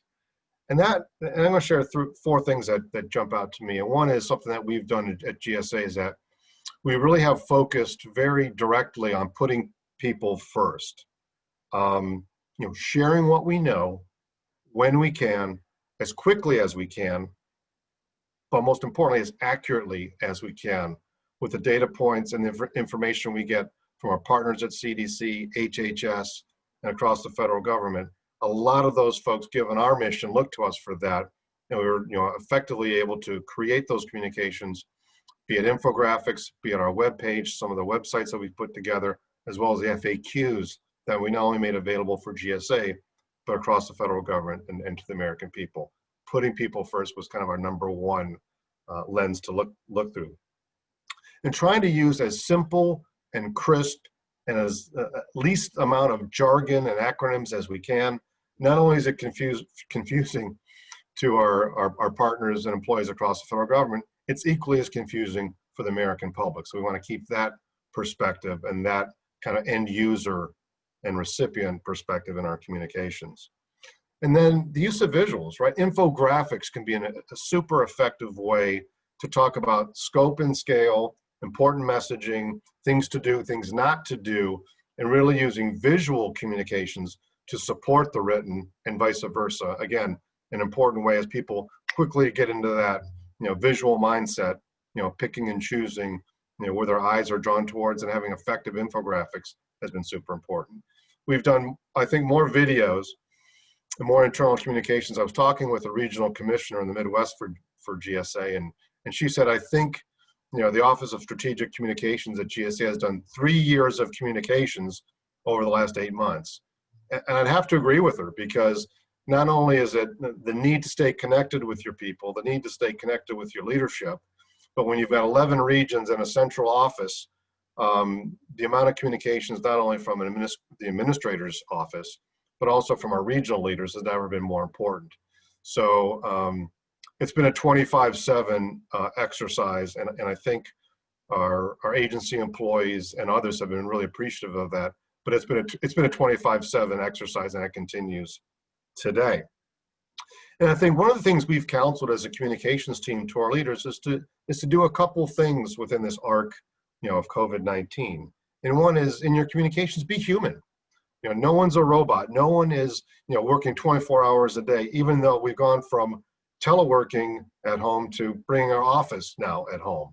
But we all have to be human, and we also have to be kind of personable and understanding in those, in this unique window of time. And I think employees really, really do appreciate that. And be approachable. This has been an exhausting window of time for many people, not just from a direct work perspective, but we've got employees and partners that have got multiple kids in school. They've got parents or grandparents that they're caring for, and all sorts of other issues that now have kind of crept into the workplace, which is now their place they live. So being understanding of that and understanding the unique challenges, that the last 8 months, has provided. And the other thing, which I think is a core tenet of plain language, quite frankly, is you got to be consistent. You can't be communicating one way or one message one day, switching it to the next, but a consistency of leadership message, I think, is not only helpful from an employee standpoint, but also to other external audiences. And I think the last thing that, to think about as we move forward in this intra-COVID space is that be a little bit vulnerable as a leader in your communications. 8 months of mandatory or maximum telework, some days you're just not as sharp as others. But being vulnerable and being honest about that, I think employees and our partners really do appreciate that. We're in this together. There's no one way to get through it. I think as an agency, we've managed it quite well from a return to facilities perspective, from a keeping our employees safe perspective, helping our tenants have clean and CDC specific cleaning processes across our inventory of real estate and buildings has been critical, and being supportive of the federal government from a PPE and acquisition standpoint, all points to that we're in this together and we're an important part of getting through it, and a part of that that solution in this COVID-19 window. So hope some of those leadership perspectives, some of the lenses that we use will be helpful to you, not only this week, but as we go forward together as we've entered FY21 and we get into the new calendar year. I also thought that a couple wins from a plain language perspective in partnership with Katherine and the team, I think is worth noting. And I think it was mentioned earlier again, it's been 10 years since the Plain Writing Act was passed. Hard to believe how quickly a decade goes. And I'm very proud of GSA being the host agency for this third annual Plain Language Summit. It's personally gratifying. Like I said, I've been kind of on this page, no pun intended, since 2007. But to have a leadership role in supporting Katherine and Miriam and the team and everybody, I have a lot of personal pride and confidence in that GSA leadership role. And I think this third year speaks to that, particularly as we're still in the shadow of the pandemic. GSA in FY20 made plain language training mandatory for all employees last year. And I think that's an important recognition of the importance of plain language, not only from how we communicate as leaders and employees, but from a contracting perspective, how we engage with our tenants and our buildings across the country. Plain language is an important way to be as effective and concise and consistent in our communications. And that focus on training across all of our employees is an important nod to its importance. I also think the August and September workshops is a great sign of its importance. Over 1,200 people in those two workshops. You know, the simple Econ 101 supply and demand, the demand is there. And I think the interest is there, and the understanding of why it's important is now firmly in place. And I think those 1,200 plus folks who participated, engaged, and learned during those workshops, I think does great credit to Katherine and the team and the important part that plain language plays in our everyday lives. And I think at the end of the day, those just 3 simple examples show real progress. And I think it's, again, as was shared, that there's not huge budgets, and this is a passion project that has taken a lot of hold over the last 3 to 4 years. And I think the real progress of those 3 little data points really speak to growth going forward. And you can really argue that second decade of the Act, this decade, will really take it to places that will be impressive to see. So for me, I just want to say thanks for listening. I apologize for the goofy technology glitch in there. But as I share with Kathy, I'd like to try and take some questions to engage even in this virtual environment. But what I can say from a leadership perspective, a number of years doing communications, plain language is kind of the center of the target. They'll take different forms and different platforms, be it social, be it video, be it the written form, but using the lens of the end receiver, your audience, the real audience, and what do you want them to know, to understand, potentially do, or engage. That will be the driver from the GSA communications perspective. More than likely, we have a few more months of this intra-COVID space we shall see. But I think we've hopefully sharing some of the tenets and some of our lenses that we've used during the last 7, 8 months will be helpful to you today and going forward. With that, and with what looks to be some stable technology, I will hand the baton to Katherine and see if there's any questions out there. Are there any questions for Mark? And there's a question that just popped up, although it may be more for plain. Do you have resources explaining plain language targeted to leadership? I have done briefings, and it's essentially long time ago when I was speaking to the administrators, senior leadership. I think I got 7 minutes in the program, and I think I had 3 slides, which was just about what, and I was making literally the business case for plain language, not the techniques, but why is plain language important to leaders and to executives? And like, no surprise, I emphasized that it saved time, that it got the user the material they needed when they needed it in language they understood, and it therefore saved money. And so that is sort of one approach that you can take. Mark, what would you say that leaders want to know about plain language in where should the topic of leadership briefings come up again? I think a couple of things. There used to be a day and time when the bigger words you use, the smarter you look or feel, but it doesn't always equate to effectiveness, right? So I think that is kind of click one. The second click is, does that type of big words, verbosity, is that the kind of voice you want your leader to have? Probably not. So I think the extent to which that you can be direct, effective in the context that you provide, and have a set kind of action item that could be awareness, it could be understanding, it could be taking action, it could be managing your reputation as a state or local or county government agency or leader. But I think that's the key, and it kind of all starts with having a good sense of what his or her leadership voice is, and using the words in the context, be it video or in written form, that reflects that in a consistent way. And I think your point, Katherine, about saving time, money, and increasing effectiveness, those are kind of business metrics or agency metrics that clearly senior leaders, I think, would definitely gravitate to. Great, thank you. One question that came in is, I'm at a state agency. How do we get our leadership to see the value in plain language? I think part of it, like in the kind of communications arc, it may be awareness that I think there may be a lack of awareness. And there was, and Katherine, you can speak to a little more directly than I can, but has also been at the federal level. I think that level of awareness over the last 5 years has significantly increased.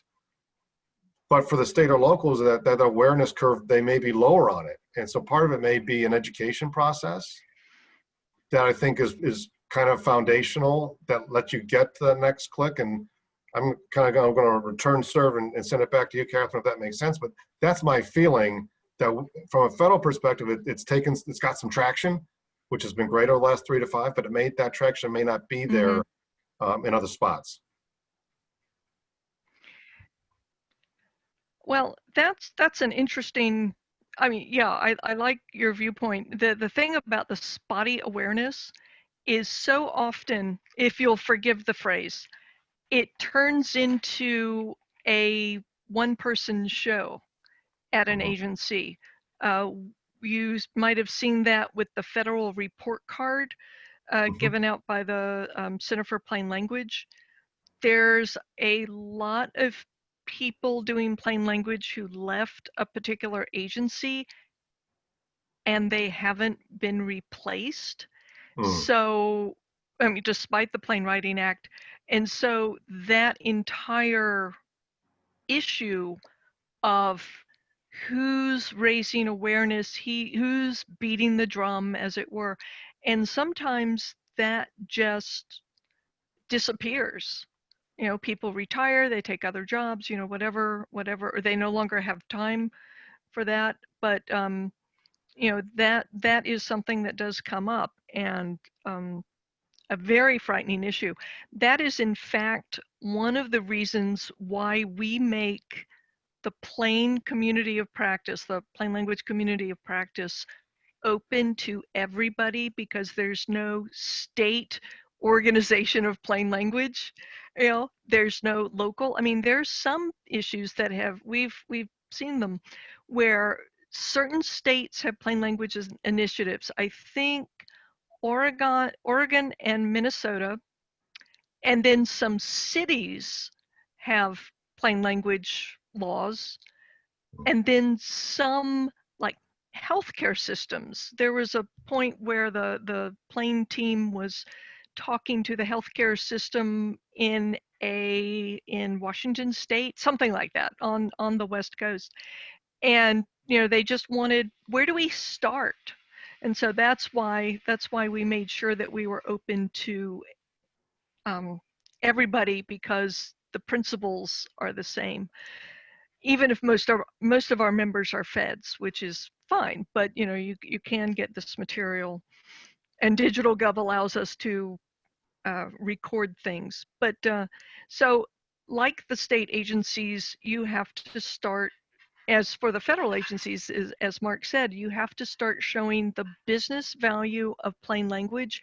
And as Nicole put it, she started out in a call center, and and she never quite forgets that there are people coming up with why, if people are having questions. For example, I talked about some of the emails I get from info@plainlanguage.gov, but I also had an aunt who was getting older and starting to decline in facilities, and every time she got a privacy notice from the bank, which they send out like birthday cards, quite frankly, every time she got a every time she got this privacy notice, a brochure, she thought the government was going to take her house. And we would come down and visit. She would say, they're going to take my house. We would look at it and say, no, it's a bank's privacy statement, you could throw it away. And it never occurred to her. I mean, and at that point, she would have known a little better when she was not quite so quite so declining, but I mean, it was a difficult point. And, you know, it's also an issue with, if it's not clear, what are other people thinking? And that's, you know, that's not just federal and state, that's sort of everything. But there are some studies on the before and after about the cost savings for plain language. Let me look into that. We got a notice that there's a, I just lost my question. There I am. Sorry, Over. I'm going to bolt onto that. Two things that Nicole said. One, when I worked with Nationwide, I too had call center communications in kind of in my portfolio. So I was nodding when Nicole, because it does give you an ear and a head and a heart for it. So I think that's absolutely right. The other thing Nicole said that I think is right, that may also be applicable at the state, local, and even at the federal level as well, are those relationships that Nicole referenced. Because you need to have that champion, or need somebody who sees the value and have that champion, and it's, for the most part, relationship based. So that may be a helpful way to kind of get a little momentum, get that ball rolling. But I think that relationship angle, that touch point would be helpful, as well as you may want to try and take an initial step, or try and deepen the plain language engagement at those levels as well. And another thing, this came up on, how do you decide what to work on? You know, and I emphasized, go for what's going out to the public. I mean, that's the law. People say, you know, what's our public? And for GSA, it's everybody who's not GSA. You know, because we have these relationships, and we can only say that internal GSA, we use plain language as a matter of course, or we try to, but it's difficult to look at material and not want to make it plain language. So we've got a couple of questions about jargon. When your internal writers insist that their audience understands the jargon and you still know it's not. Yeah, that you one still may, know it's hard to understand. That dynamic may live forever, because it's a real one. And I think part of that is a little bit of a swim lane mentality versus the entire pool. So some people, good friends of all of ours, and agencies across the government, right, work on programs or projects or initiatives that, I mean, are near and dear to their hearts. Absolutely. And sometimes that passion, you know, rolls over and takes over some of the plain language and most effective communication sort of tactics or rules of engagement, because the passion is so deep.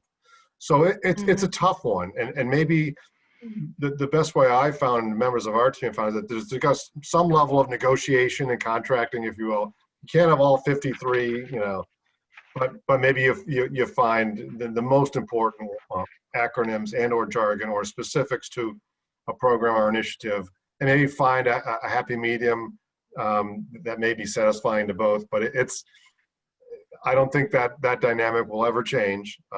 Most of it good versus not, but it's probably a negotiation, a little bit of a contracting, and two, a little bit of a, you know, relationship based. But what are the priorities versus the whole the whole alphabet soup that's out there? Maybe a way to try and engage that, but that's probably not going away anytime soon, that dynamic. Well, probably not, but I have found that one of the most useful things that I do for the groups I'm reviewing for is not necessarily the edits, but simply saying, you know, I don't understand this part at all. Or, and you know, Mark said earlier, one of the things that has sort of come out in Zoom, you know, the time of Zoom, the Zoom times we're in, is to be human and to be vulnerable. And one of the things I learned with plain language is I am never pretending to understand something when I don't, ever.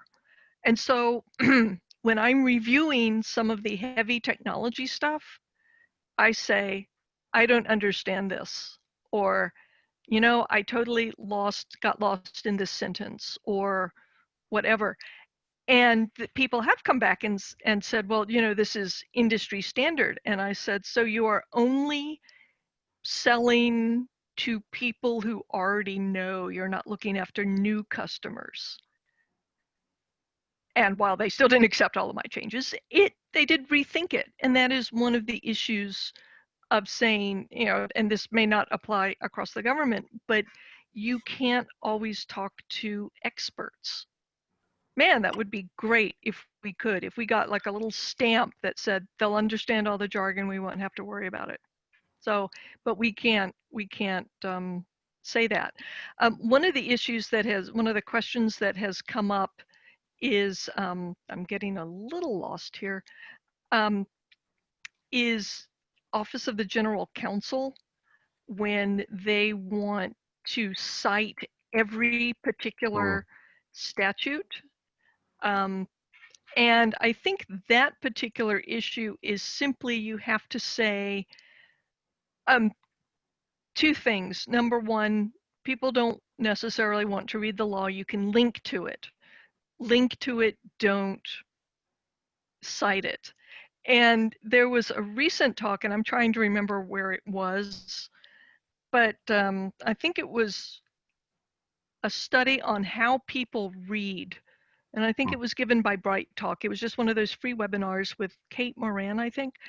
But there was actual data, which is people read 20% of your content. Otherwise, they're skimming. And they're looking to skim, and they're not going to change the skimming. You have to understand that. You have to write for that. So the plainer and the shorter your material is, the more likely more of it will be read.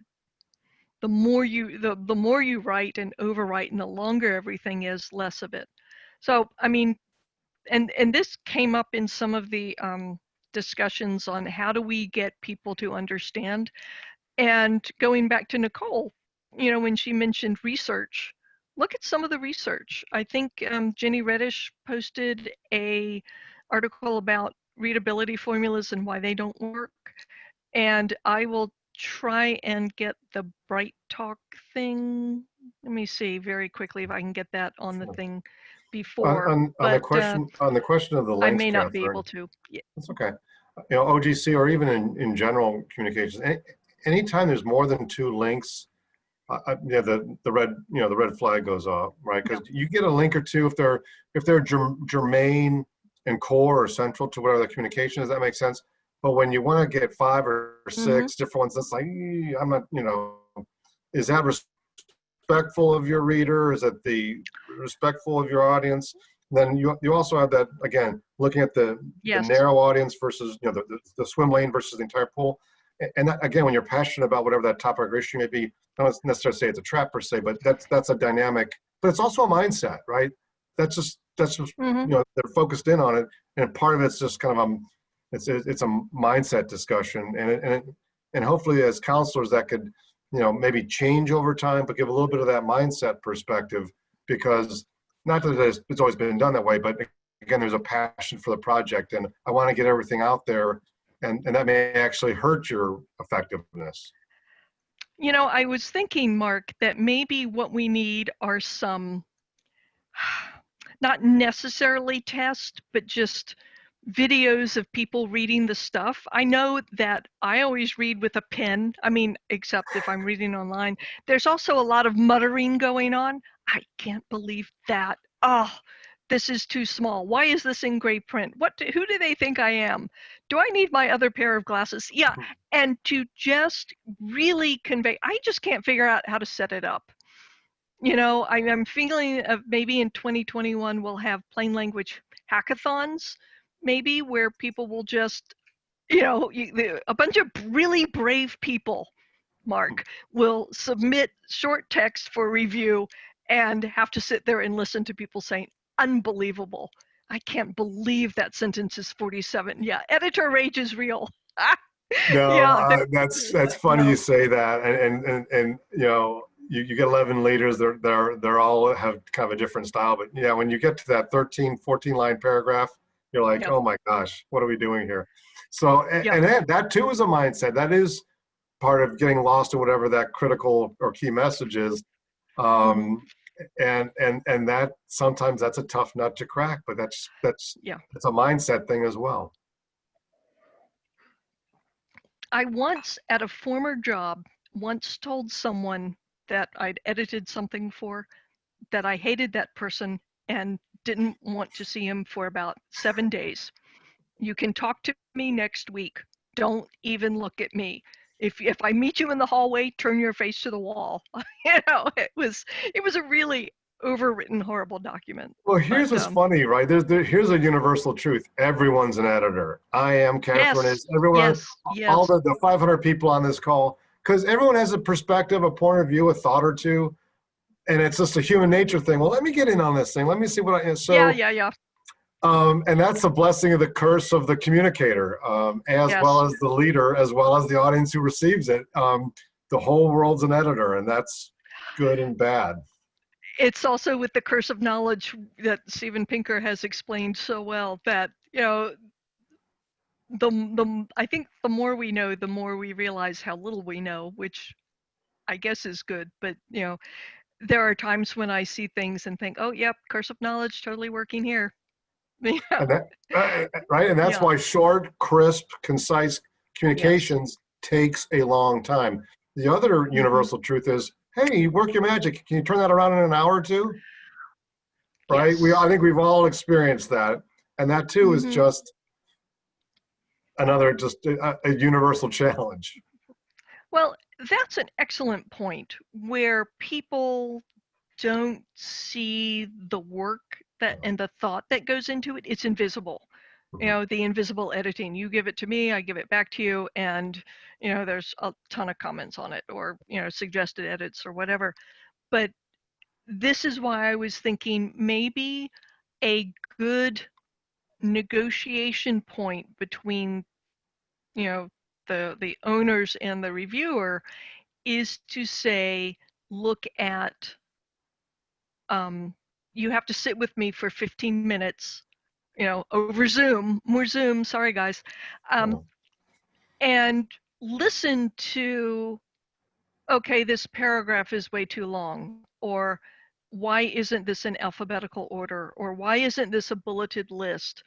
I actually got an answer, we're trying to hide things in that long unbulleted list. And I thought, well, at least I mean, at least you're doing it deliberately. At least you're not just doing it for, you can't think of anything better to show. And I don't know about you, but I was always hearing in math class, show your work, which was usually scribbles and bad words. But we may have to explain, this is why we're making the changes. Yeah, I think the other thing, and it's not a technical axiom or anything, but I think for all of us that are on this call, right, communications is messy. It is not easy. It's a difficult exercise, right? And now we're seeing the same sort of mindsets in videos, right? And even the shrinking of social media. But and it's not a tip or a trick, but the extent to which you can get that leader, him or her, to really share where they're coming from, that can save a lot of time, effort, heartache, and edits. But oftentimes they don't have the time to give you the time. And that's a challenging dynamic that I think has also kind of been accelerated in this intra-COVID space. So really understanding and knowing your leader is key. But in this weird environment and at a time when people are going in and out of different opportunities, that shrinking or compression of time to get his or her real perspective in the top of that comms funnel is tough. And I think that's something we all continue to wrangle with, particularly during this pandemic period. One last question from Kirby, which is the note that professional editors have specific knowledge just as lawyers or other professionals do. Professional editors, writer editors, are subject matter experts, just like other subject matter experts. Although, as you pointed out, Mark, everyone's an editor. And it's really hard to say, this is what we work with. Any closing thoughts, Mark? I'm just going to bounce off of that for a second. I think we need, within that context of that last statement, Kathy, we need to be both flexible and thick-skinned. I think that's thick-skinned, right? Because there's a lot coming at us. Yeah. There's a short amount of time, be it written, be it video, whatever the platform or channel is. But the extent to which we can really kind of focus in on, and Nicole mentioned it as well, focusing on the receiver, focusing on the end recipient and your audience, and how can you make it clean, crisp, concise, and consistent. That was not even an intended alliteration there, but those are the keys. Yeah. Again, pre-COVID, intra-COVID, post-COVID, I think those are going to be keys to success, and the extent to which you can make that happen quickly, because those turnaround times are beyond real time at the minute, during this pandemic, I think will be helpful to the group. Yeah. Thank you so much. This was so useful. Once we got you back on, the Zoom curse, you're Murphy's now Law, immune Murphy's for the Law. rest of the year, I'm sure. Yeah, as you say. But thank you for a comprehensive look at how COVID has changed communications and how, some of the other issues that we've been coming up with have been affected, and and thank you personally for agreeing to speak. I know that you spoke at the last one and you made a quiet audience appearance that I don't even think you'd started working at GSA yet quite. You were just started perhaps, but thank you for your clear support of plain language and for clear communications. And we will be closing the morning session. Can I make smell one my more lunch. statement? I'm Bacon going and to give eggs. I'm going to give some kudos to Katherine, Miriam, obviously Nicole this morning. You guys have been carrying the flag and you've been doing yeoman's work, and I'm a supporter. I'm a believer.